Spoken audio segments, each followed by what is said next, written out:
Automatic weapons पाए जाते हैं तो सिर्फ भारत के आर्मी और मिलिट्री के पास होते हैं। ये वेपन आते कहाँ से? ये आरएसएस संगठन बनाता है, चंदा इकट्ठा करता है, वर्गणी इकट्ठा करता है। तो हम इनसे ये पूछना चाहते हैं कि आप कौन से तौर पर, कौन से बलबूते पर चंदा इकट्ठा करते हो, मनी पर पहुंचाते हो? कि ये भारत के इतिहास में आरएसएस के कार्यालय पे निकला हुआ पहला मोर्चा है और सिर्फ किसी ने निकाला है तो बाला साहब अम्बेडकर के सिपाहियों ने। हमारे पास एक खासदार नहीं है, हमारे पास एक आमदार नहीं है, हम सत्ता में नहीं है, लेकिन संविधान बचाने के लिए हम इन सबसे घंटा फर्क नहीं पड़ता। अगर आरएसएस से कोई लड़ सकता है, अगर कोई आरएसएस को छाती पे लग सकता है और अगर कोई आरएसएस को हरा सकता है तो वो सिर्फ और सिर्फ भारत देश के अम्बेडकरवादी और किसी में वो सब। हम आरएसएस को झुका के कायदा और संविधान मानने को जरूर लगाएंगे।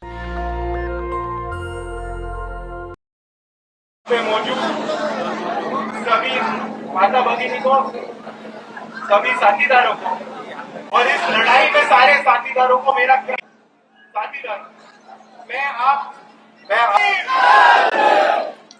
भाइयों, हम सबको समझना होगा कि हम आज यहाँ पे मौजूद क्यों हुए और इसके पीछे घटना क्या है।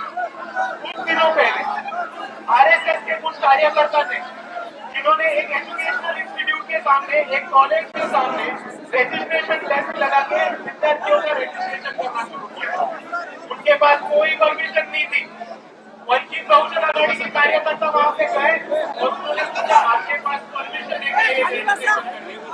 और जब उनको पता चला कि आरएसएस के कार्यकर्ताओं के पास रजिस्ट्रेशन की परमिशन नहीं है, तब उन्होंने कहा कि आप ये ड्यूटी कर रहे हो, आप कॉलेज में भी एक्टिविटी कर रहे हो और आप यहाँ से चले जाओ। और वंचित बहुजन आघाड़ी के कार्यकर्ताओं ने आरएसएस के कार्यकर्ताओं से वहां से उठा के भगा दिया। पर भाइयों, यहाँ ये सिलसिला खत्म नहीं हुआ। वंचित बहुजन आघाड़ी के जो कार्यकर्ता थे, राहुल मकासरे, यहाँ के आरएसएस के मनुवादी लोगों ने भाजपा के सरकार के लोगों को पकड़ के, पुलिस प्रशासन को पकड़ के राहुल मकासरे से नॉन अवेलेबल केस दर्ज किया गया है। भारत में स्टूडेंट्स में, विद्यार्थियों में हमेशा बहस होती रही है, स्टूडेंट ऑर्गेनाइजेशन में हमेशा होती है, लेकिन ये पहली बार हुआ है कि एक छात्र पर नॉन अवेलेबल ऑफेंस लगाया गया है, वो भी आरएसएस मनुवादियों के दबाव में। और इसके खिलाफ, इन आरएसएस के खिलाफ आज यहाँ पे हमने ये जन आक्रोश मोर्चा निकाला है। पर भाइयों, इसमें मजे की बात आप सबको ये समझनी होगी कि आरएसएस वहां पे रजिस्ट्रेशन किया, आरएसएस ने एक रजिस्ट्रेशन का डेस्क लगाया था। जिस ऑर्गेनाइजेशन का खुद रजिस्ट्रेशन का पता नहीं है, वो किस मुंह से रजिस्ट्रेशन मांग रहा है, यही मेरे को समझ में नहीं आया सबसे। और दूसरी तरफ आरएसएस से कुछ चार मांगे हैं। आरएसएस से हमारे कुछ अहम सवाल है कि अगर आप छात्रों का रजिस्ट्रेशन ले रहे हो, अगर आप रजिस्ट्रेशन ले रहे हो, तो हम ये डिमांड करते हैं, हम ये मांग करते हैं कि आप इस देश में भारत सरकार से रजिस्टर्ड हो या नहीं, ये हम सबको खुलेआम बता दो। और अगर आप रजिस्टर्ड हो तो कौन से एक्ट के मुताबिक रजिस्टर्ड हो, कौन से सेक्शन के मुताबिक रजिस्टर्ड हो, ये भी हमको बता दो।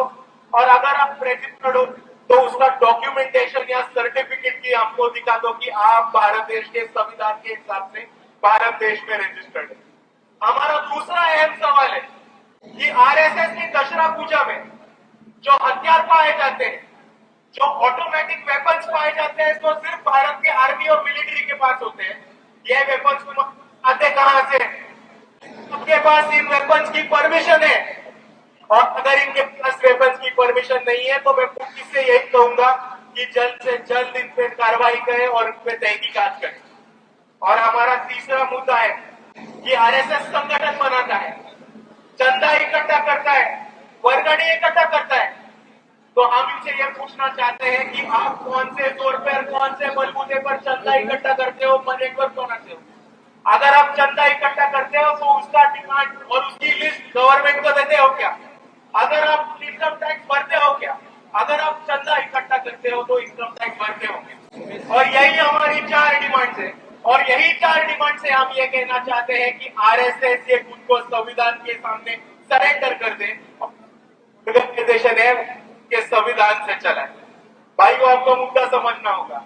अगर कोई संगठन रजिस्टर्ड ना, अगर कोई संगठन चंदा इकट्ठा सकते हो। इलीगल वेपन, ऑटोमेटिक वेपन, भारतीय आर्मी के वेपन अपने पास रखती है विदाउट लाइसेंस, तो क्या उनको टेररिस्ट ऑर्गेनाइजेशन नहीं माना जाएगा? जरूर माना जाएगा। और इसीलिए हम यहाँ कहने आए हैं कि हम संविधानवादी है, हम अम्बेडकरवादी है, हम सब बाबा साहब के संविधान से और भारत के कानून से चलने वाले लोग हैं। और हमारी यही जिद है, हमारी यही मांग है कि आरएसएस भी भारत के संविधान से और भारत के कानून से चले और आगे चलता रहे। और इसीलिए मैं आप सभी से इतना ही कहना चाहता हूँ कि आप सभी को आज तक दिख चुका होगा कि यह भारत के इतिहास में आरएसएस के कार्यालय पे निकला हुआ पहला मोर्चा है। और वो किसी ने निकाला है तो वो सिर्फ और सिर्फ वंचित बहुजन आघाड़ी के कार्यकर्ताओं ने, वो सिर्फ और सिर्फ किसी ने निकाला है तो बाला साहब अम्बेडकर के सिपाहियों ने, और वो सिर्फ और सिर्फ किसी ने निकाला है तो वो बाबा साहब अम्बेडकर के भीम सैनिकों ने। और इसीलिए मैं कह रहा हूं कि हमको बहुत लोग आके नाम रखते हैं, बी टीम बोलते हैं, अलग अलग चीजें बोलते हैं, लेकिन ये आप सबका काम है, ये आप सबकी जिम्मेदारी है कि हर आदमी तक पहुंचना, हर आखिरी आदमी तक पहुंचना और उनको पूछना कि वंचित बहुजन आघाड़ी ने आरएसएस के कार्यालय पे मोर्चा निकाला है, तेरे में है हिम्मत, है ताकत? अगर दम है तो शामिल होकर दिखाओ। और इसीलिए मैं बोलता हूँ कि आज भारत में जो पहला मोर्चा निकाला है कौन सी पार्टी ने निकाला है? देखो हमारे स्टेट पे कौन है, देखो हमारे स्टेट पे दलित है, आदिवासी है, भटके विमुक्त है, बहुजन है, मुसलमान है, तृतीयपंथी समाज के लोग हैं। और ये वंचित बहुजन आघाड़ी की ताकत है। हमारे पास एक खासदार नहीं है, हमारे पास एक आमदार नहीं है, हम सत्ता में नहीं है, लेकिन संविधान बचाने के लिए हम इन सबसे घंटा फर्क नहीं पड़ता।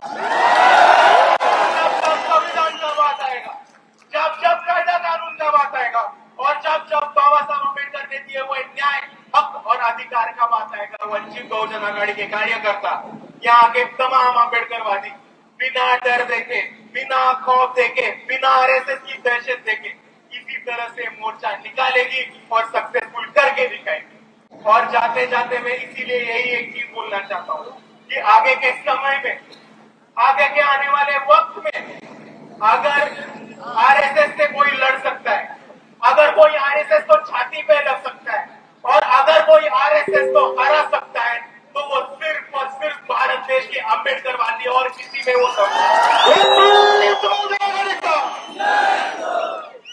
और इसीलिए जाते जाते मैं आप सभी को यही कहूंगा कि आगे हमारा मोर्चा होगा, आगे के लोगों का भाषण होगा, वंचित बहुजन आघाड़ी के इतर पदाधिकारी, राज्य के पदाधिकारी बात करेंगे और हमें शांतिपूर्व मोर्चा निकालना है।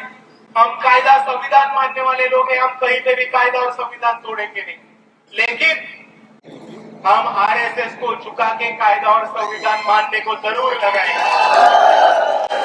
और इसीलिए जाते जाते मैं इतना ही बोलता हूँ, आरएसएस मुर्दाबाद, मुर्दाबाद, मुर्दाबाद, आरएसएस मुर्दाबाद, मुर्दाबाद, मुर्दाबाद, डॉक्टर बाबा साहेब अम्बेडकर डॉक्टर बाबा साहेब अम्बेडकर जय जय जय जय जय भीम, जय जय जय जय जय भीम, जय भीम, जय संविधान। नेशनल दस्तक की आपसे गुजारिश है कि अगर इसको बचाना चाहते हैं तो नेशनल दस्तक को सब्सक्राइब करने के लिए रेड कलर के सब्सक्राइब बटन को दबाएं, फिर बेल आइकन की घंटी दबाएं। नेशनल दस्तक को बचाने के लिए बहुत जरूरी है कि हर खबर को शेयर करें, लाइक करें, कमेंट जरूर करें।